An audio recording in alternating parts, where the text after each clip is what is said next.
Je vous raconte plusieurs rêves que j'ai faits.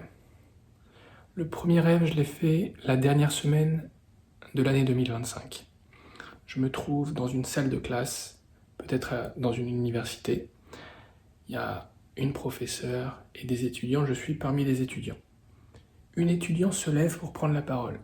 Elle s'adresse au professeur et lui dit « J'ai rêvé ». Elle va raconter son rêve dans mon rêve. J'ai rêvé que tous vos étudiants vous fuyaient car vous êtes trop dur avec eux. Lorsqu'elle a terminé de parler, elle se dirige vers la sortie de la salle. Moi, je me lève pour la rattraper et je lui demande plus de détails sur son rêve. Je lui demande si elle a fait d'autres rêves, si elle peut me raconter d'autres rêves. Et quand on quitte la salle, j'entends derrière moi le professeur qui s'adresse à ses élèves et leur dit « Non, le vaccin n'est pas la marque de la bête ». Quand je me suis réveillé, j'ai pris ça comme une confirmation. Le méchant professeur savait que c'était la marque, mais elle prétend que non, afin que les gens se fassent vacciner sans poser de questions. Et récemment, je discutais avec un collègue au travail qui avait fait le vaccin 7 fois. 7 fois. J'aurais pu me moquer de lui dire tu sais, au bout de 10, t'en as un gratuit. Je l'ai pas fait, parce que je suis pas un moqueur. Et d'ailleurs, j'ai fait un deuxième rêve. Derrière moi, 2 jeunes hommes sont en train de se moquer de mon amie. Ils disent elle est grosse, etc. Je me retourne, je leur dis d'arrêter. Pourquoi vous vous moquez d'elle? Elle vous a fait quoi? Arrêtez. Ils continuent. Moi, ça m'énerve. Le ton monte. Je commence à les prendre par le col. Eux ne se laissent pas faire, ils me prennent aussi par le col. Et il y en a un qui me dit « On en a marre de toi ». C'est lui qui est en train de se moquer de mon ami, qui lui a absolument rien fait, et il en a marre de moi. Et comment ça, on en a marre de toi? Ils me connaissent d'où? On s'est jamais vu. Je lui avais déjà fait des reproches auparavant. Fin du deuxième rêve. Tout ça pour dire que quand on est chrétien, on ne se moque pas des gens. On revient à la réalité, j'étais en train de discuter avec mon collègue. Et je lui demande pourquoi il a fait ça. Et il me répond par une question. Est-ce que tu as déjà été en soins intensifs respiratoires? Non. Moi, oui. Et je veux plus y retourner. Et le vaccin produit des anticorps, donc je suis protégé. Et il va faire une analogie. C'est comme pour les PC. On installe un antivirus pour être protégé. Et moi, je lui dis, mais tu sais, à l'époque, je ne sais pas si c'est encore d'actualité, mais à l'époque, c'était les antivirus qui propageaient les virus. Et il me dit effectivement, mais c'est plus d'actualité parce que aujourd'hui les antivirus sont audités et tout le code est open source. Et je lui réponds, mais et les vaccins c'est open source? Il marque un temps et il me dit non, il y a des brevets, mais tout est contrôlé, il y a des organismes qui vérifient, etc. Moi, j'estime qu'il a commis une erreur. Le vaccin c'est un piège et il est tombé dedans 7 fois. 7 fois. Néanmoins, même pour lui, il subsiste un espoir. Et cet espoir, c'est Jésus. Il doit se repentir, demander pardon, ne plus refaire et rechercher le Seigneur sérieusement. On arrive au 3e rêve. Un rêve que je ne vais pas faire directement, mais qu'on va me partager. Vous allez comprendre. Pour le contexte, on est dans la réalité là. C'était le 31 décembre 2025 et je me rendais au réveillon des jeunes d'une église. Et pendant les réveillons, vous savez, il y a un temps de témoignage où chacun peut raconter ce que Dieu a fait dans l'année. Il y en a un qui raconte que Dieu lui a donné un nouveau travail, une fille qui raconte que Dieu l'a guéri d'une grosse fatigue, et puis moi je raconte aussi mon témoignage, c'est un rêve que j'ai fait où Dieu m'a encouragé. Après que j'ai fait mon témoignage, une fille arrive avec son amie, elles sont en retard. Et elle aussi va partager son témoignage.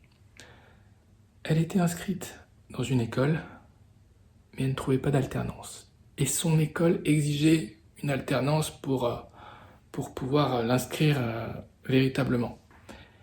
Elle cherchait, elle ne trouvait pas. Et elle était un peu découragée. Mais elle s'est fortifiée dans le Seigneur. Elle a prié et Dieu lui a répondu.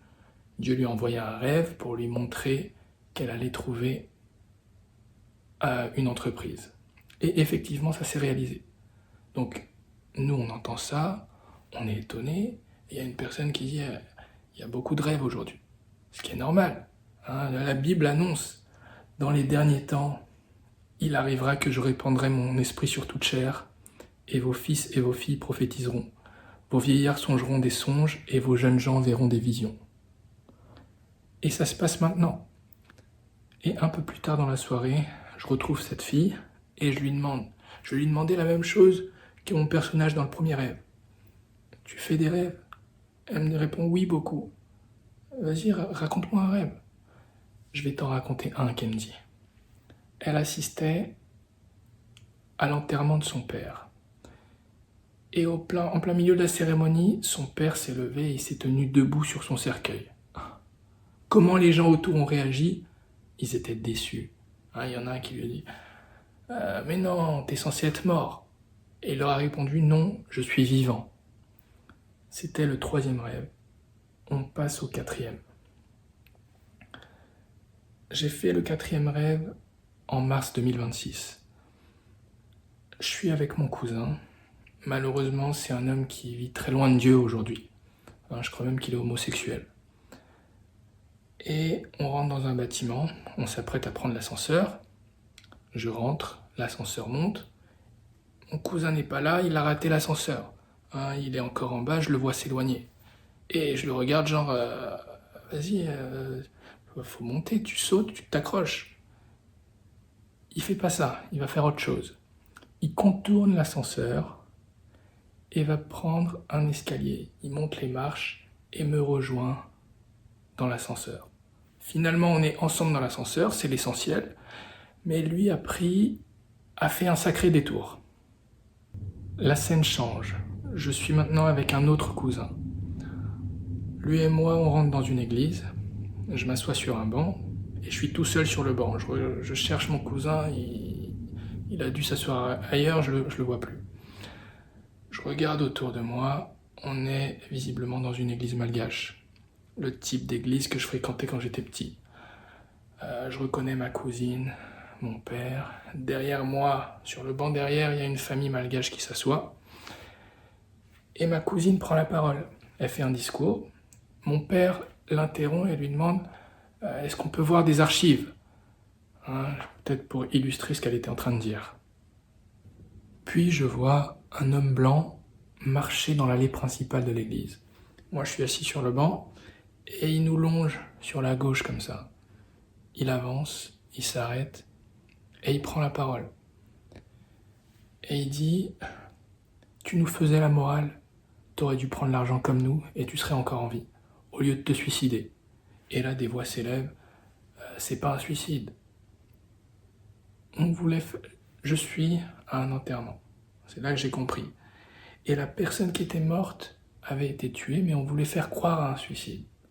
Tu sais, genre l'affaire Boulin. Une personne va confronter l'homme blanc.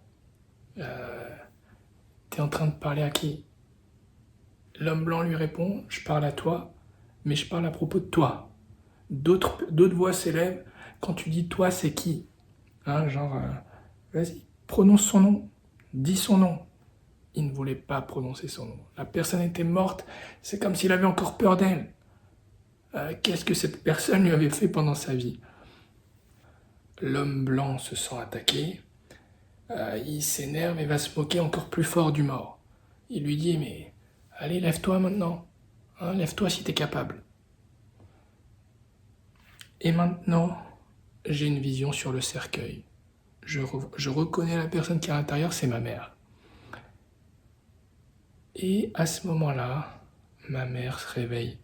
Elle se réveille, elle a un grand sourire et elle dit « Allez, les gens à l'église sont stupéfaits, hein, ils se sont levés, on a reculé, on n'a jamais vu ça, tu vois. La première chose que ma mère fait, elle embrasse mon père, et puis elle s'approche de moi aussi pour me dire bonjour. Et c'est à ce moment-là que je me réveille, j'étais très heureux.